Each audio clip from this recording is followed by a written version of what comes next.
Ladies and gentlemen, the flare-up between Iran and Pakistan, it's yet another conflict in the region, already facing tensions from various fronts, from the Mediterranean Sea in the west to the Red Sea in the east, and many hotspots in the middle. A spectre of Pakistan being dragged into the wider conflict, isolated under great financial strain. Pakistan once again sleepwalks into a situation that has been created by its own support for terror. But what does it essentially mean for the entire subcontinent when we see the beginning of 2024 with a massive turmoil within the Middle East, the Israel-Hamas war? On the other hand, we've seen this entire escalation between Pakistan and Iran. What are the repercussions of it in the subcontinent? And whether at all the United States of America is once again stoking fire? All this and much more on this debate. First, take a look at the developments. An Iranian strike deep inside Pakistan on Jaish al-Adl terror camps. Once again, Pakistan punished over terror bases on its soil.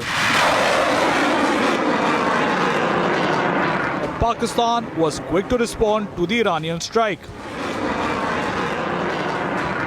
escalating tensions in an already tense region.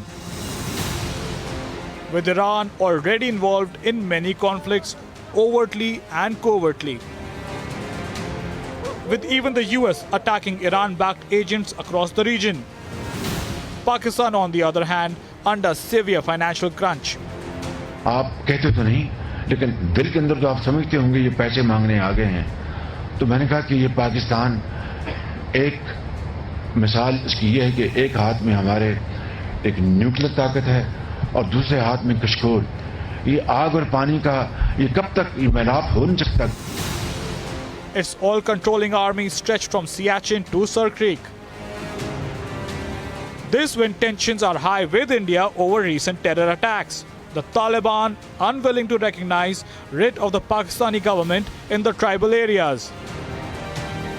Pakistan reserves the right to respond to this illegal act, and the responsibility for the consequences will lie squarely with Iran. We have conveyed this message to the government of Iran.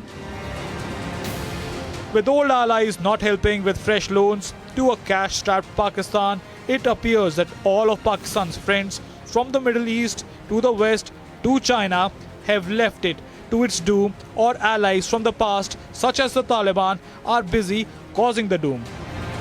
Let's debate.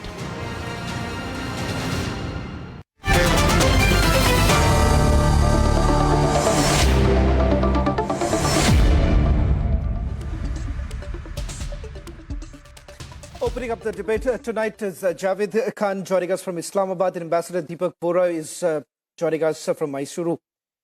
Dr. Joseph Chalil is joining us from Florida. In a short while from now, I'm also told that Saeed Mujahiri is joining us from Iran. Let me first get Javed Khan and Ambassador Bora. Javed Khan, post the Islamic Revolution, what has essentially happened is that you do find yourself once again in a uncomfortable situation with Iran. But you ought to understand one thing, that the reason why you find yourself in this isolated position with almost all your allies essentially deserting is because of your love for certain terror groups. And that seems to have only created instability in the region. And because of you, perhaps, countries like Afghanistan and others are facing the repercussion. Thank you very much for having me. I think as far as your question is concerned, I'm surprised that you believe that Pakistan was the first which committed aggression against any other country. It was Pakistan which was struck by the Iranians, and then Pakistan responded. Pakistan wasn't the country responsible to escalate the situation. Even today, our foreign minister spoke with his Iranian counterpart and even with the Turkish foreign minister as well. Pakistan is definitely right now focused on de-escalating, and de-escalation is on the way.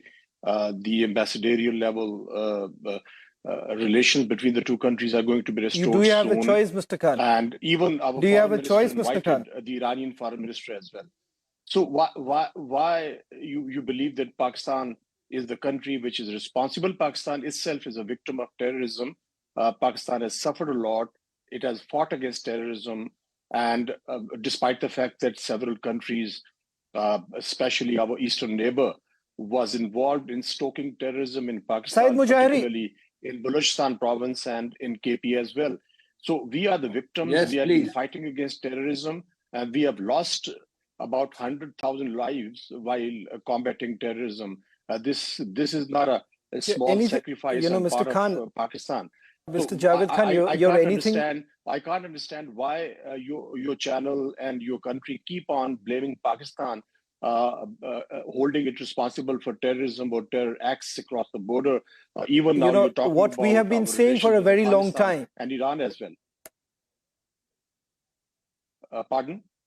There is a reason. There is a good enough reason, and Ambassador Deepak Vora will actually try and help you understand that. But before I bring in Ambassador Vora, let me also quickly get in our guest who's joining us from Iran, Mr. Saeed Mujahiri. Saeed Mujahiri, does it really come across as a surprise? Because this is exactly what we have been saying for a very long time, that Pakistan essentially has been harboring terror groups. And the reason why the subcontinent is facing a troubled time is only because of this nurturing of these terror groups. We've never been very clear about our position about terror groups than what we have been now. And Pakistan seems to have never understood. Today, Iran has also now understood it, perhaps not in a way that they would have expected. Actually, first of all, I want to greet all your friends, you and all your viewers. The thing which I wanted to mention is that I am not blaming Pakistan as a state which is promoting terrorism. The thing I want to say is that back from the year 2000, there's some Baloch groups, terrorist groups called, first of all, it was on the name of Jaishul Ad, with Abdul Malik Rigi.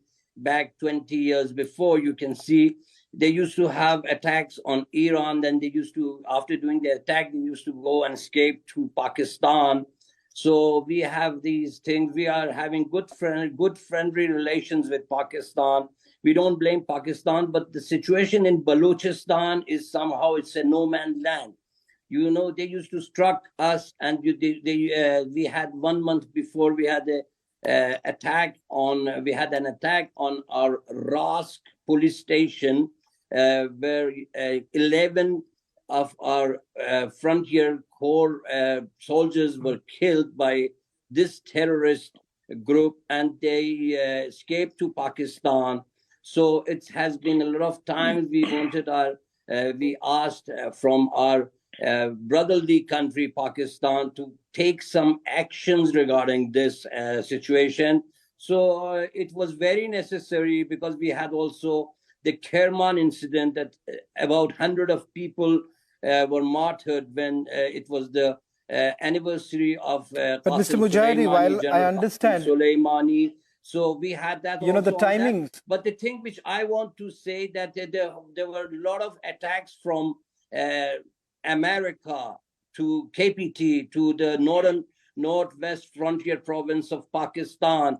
There were a lot of attacks from Afghanistan. There were many attacks, many above 100,000 people, Pakistanis, were martyred by the US government, but they were never, their ambassador was never expelled. There was no such big tension. So is this Saeed Mujahiri, as I understand, you believe the United States is once again responsible for the current situation?